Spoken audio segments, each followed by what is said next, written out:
Well, that's a problem, but no worries, I've got just the solution.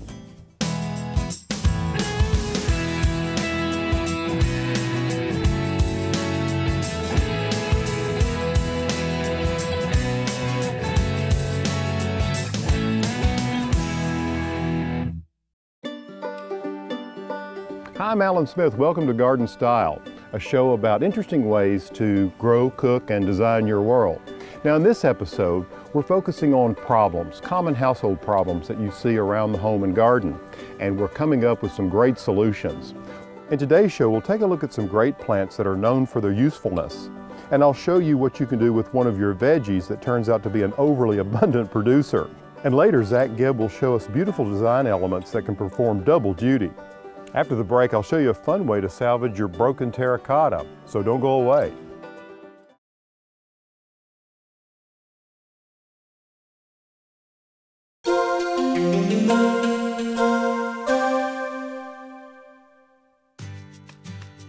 You know, I love to come up with creative ways to use things we might discard. If you grow things in containers, particularly terracotta containers, you know, you can break them.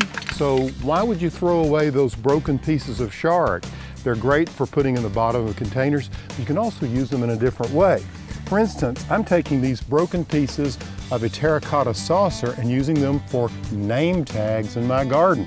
Of course, for instance, this is dill, and what I'm doing is I'm writing on this shard.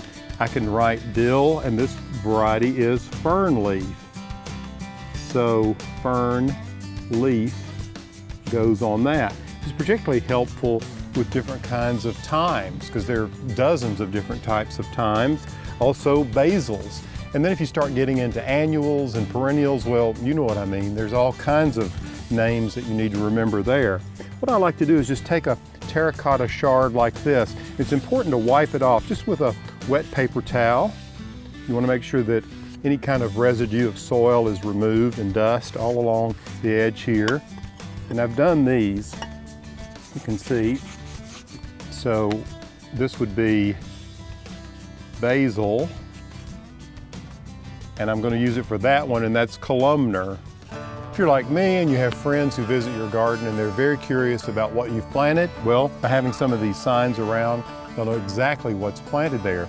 The other thing I like about this terracotta is that, well, you're recycling it, but it also will last a long time. You're using a waterproof indelible marker, so the print on it stays for at least a full season. And these are natural looking, so they don't pop out. They don't look like litter in the landscape. Just an idea. Give it a try.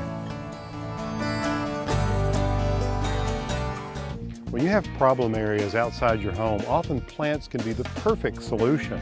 For instance, if you have a spot that suffers from a lot of heavy foot traffic or runoff, try a nice ground cover like winter creeper. It's easy to grow and maintain. Another great problem solver is a hedge. Hedges like needlepoint holly can provide a natural way to screen an unsightly area in your yard or your neighbor's. Even if your biggest obstacle is a lack of space, you can choose plants like this sky pencil holly or even top hat blueberries, which produce delicious blueberries that can be grown in a limited area. So the next time you're trying to figure out what to do in some of those troublesome areas in your yard, you might give plants a try. For more planting solutions for your problem areas, make sure you check out my Garden Solutions line.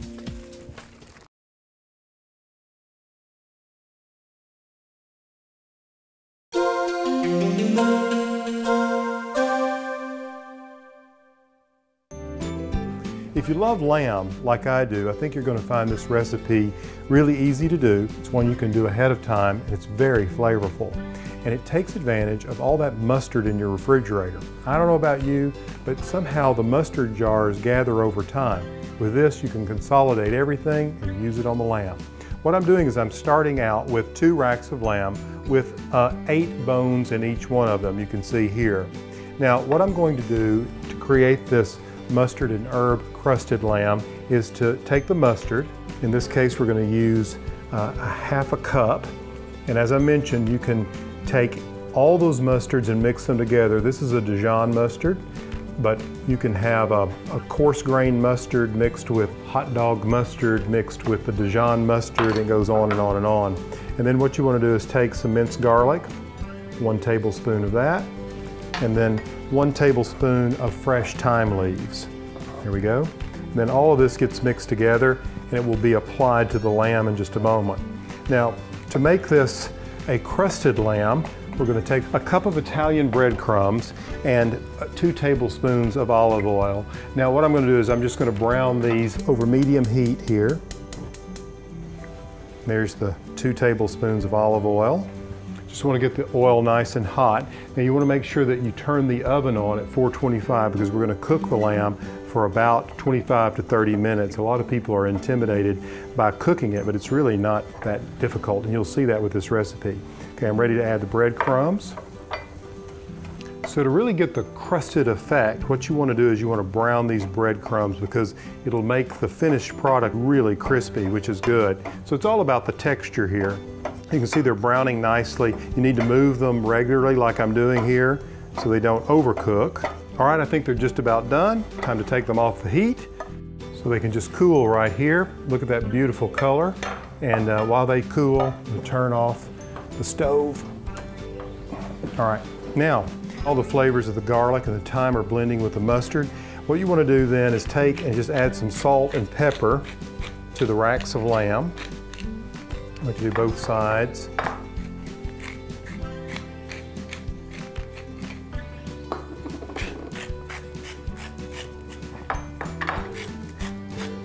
Generous bit of salt and pepper here.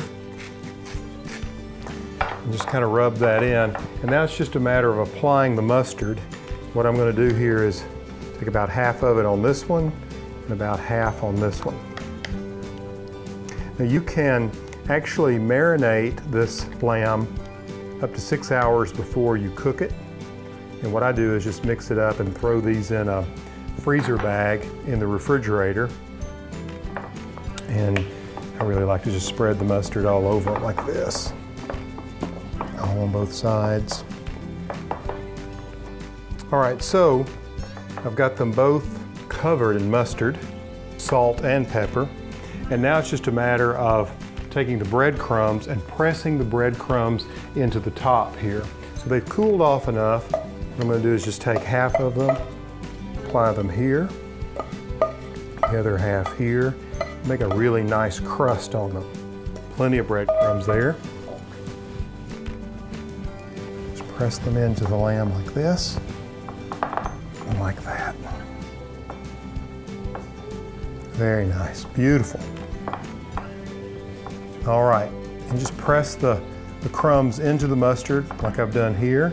Separate those just a little bit, like that. And now it's just a matter of popping them in the oven. These need to cook for about 25 minutes. If you want them medium rare, for medium, they need to cook for about 30 minutes. And they need to be served as soon as you take them out of the oven. They are so good. It's one of the easiest lamb recipes you'll ever try.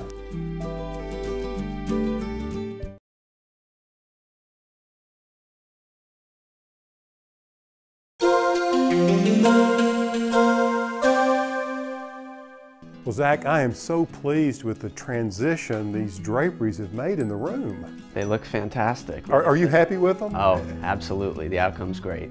Well, you know, when we started, I designed those valances that were mounted at the upper part of the window, and I always thought, well, it'd be nice to have some drapery panels. The fabrics you chose couldn't have fit the room better. Well, we just did an echo, you know, off of that stripe on the valance, and then chose one of your linen samples, which was a great fit. It's a soft color, so it doesn't overwhelm the room, given the amount of fabric for these panels, but works perfectly with the valances, definitely.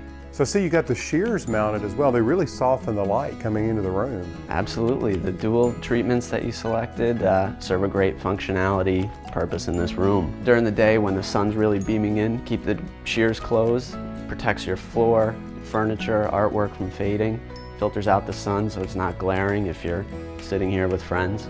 With these, we did a privacy liner so the natural light can still filter in to still let the natural linen texture show. We chose to give these drapery panels a slight break on the floor, a slight puddle, just to kind of blend into the more traditional setting. Yeah. It allows the drapery to flare out a little bit, adding a little bit of volume or bulk to it. For more of a contemporary feel, usually we recommend going straight to the floor or just off the floor to keep a straight line. I see. With the drapery clean panels. line with the floor. Exactly. And so if someone wants to add new window treatments, what would be the first steps?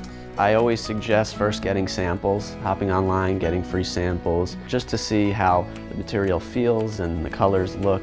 So you really should see it and hold it. Absolutely. Hold it up to your walls, hold it up to the paint surrounding the area and your furniture.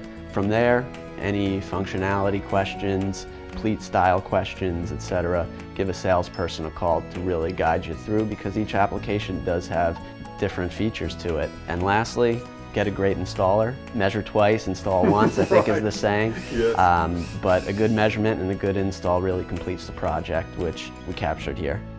Well, Zach, these are a beautiful addition to the room, and thank you so much. Thanks for having me.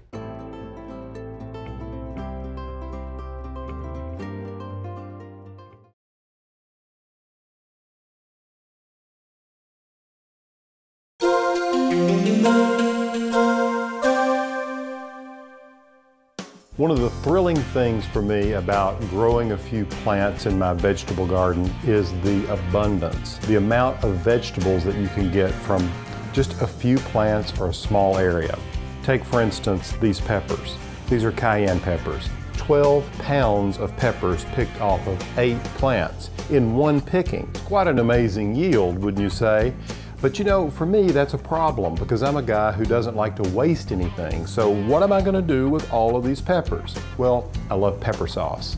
And there's so many different recipes out there. But what I wanted to do today is just share a really basic one with you, where you can take advantage of these peppers and some of the others that I grew in the garden, make something delicious that you can share with friends, and you can enjoy the flavor throughout the entire year. All right, to get started, it's really simple. You just want to make sure that your jars and closures are clean.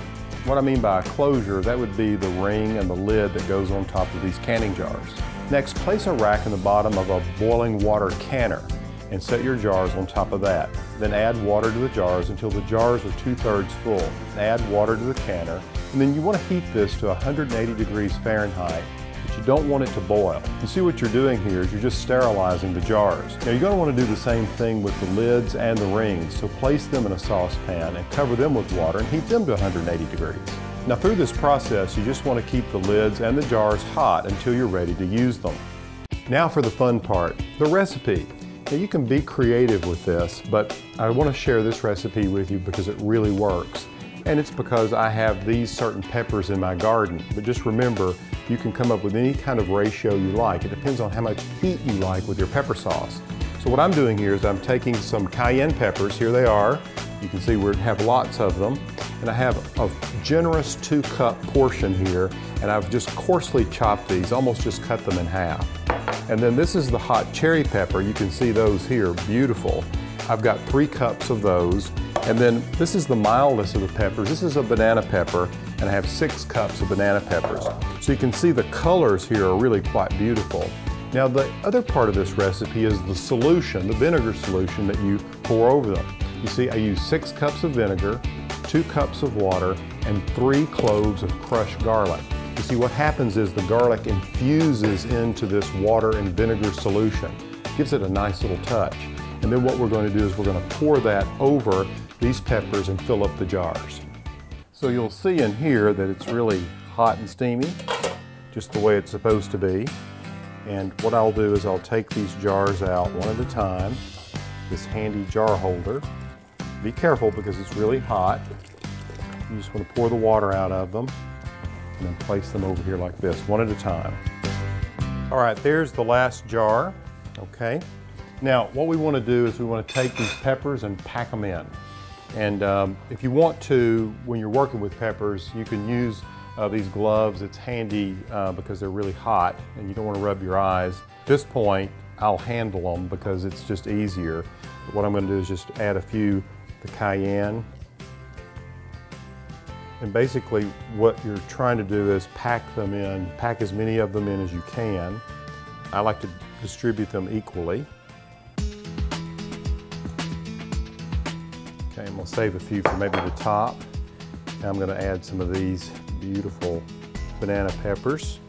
And I'm going to cap it with some of these hot cherry peppers. got a few cayenne left here to go on the top. Then you can take a little spatula and just push them down. All right, now I've packed them down. Now it's just a matter of pouring the vinegar solution over them. This is a handy little device that helps me guide the vinegar in. And here's our vinegar. And so what you want to do is I'll just set this aside and then begin to pour it in like that. You want to bring the vinegar up just about to the top. You want to make sure the peppers are completely covered. That's really all there is to that. You want to just push out as many air bubbles as you can by just taking a plastic spatula like this and push them down. All right, now I'm just going to use these tongs to lift out the lids, and I can place them on there, just like that. Here's another one. Still pretty hot. You can see on the bottom of these there's a rubber seal, and that's what's important here because you want to make sure that that seal is set. So I'm getting them all evened up. Okay, next I have these screw bands that go over the top, and you just want to tighten those down just to where it's tight to the touch. You don't want to crank them down too much, and this will make sure that you get a nice seal. It's back in the bath they go. And here's the last one going in. The water's still pretty hot. Now what you want to do is you want to raise the water level to 1 inch above the jars, the top of the jars. So I'm getting that water level up. And I'm going to bring this to a boil, and this needs to boil for 10 minutes.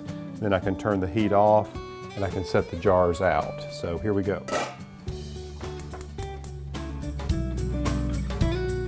Now, once those have boiled for 10 minutes, you'll bring them out and let them cool for at least 5 minutes, maybe even longer. I like for them to become completely cooled. These are some I made earlier in the day, and they are cooled. One of the things you can do just to check to make sure that you've got a seal is you can hold it like that and make sure that it's tight, and if it doesn't come loose, then you're in good shape. A simple recipe for pickled peppers. Now I'll have pickled peppers to use in, well, all sorts of things throughout the year.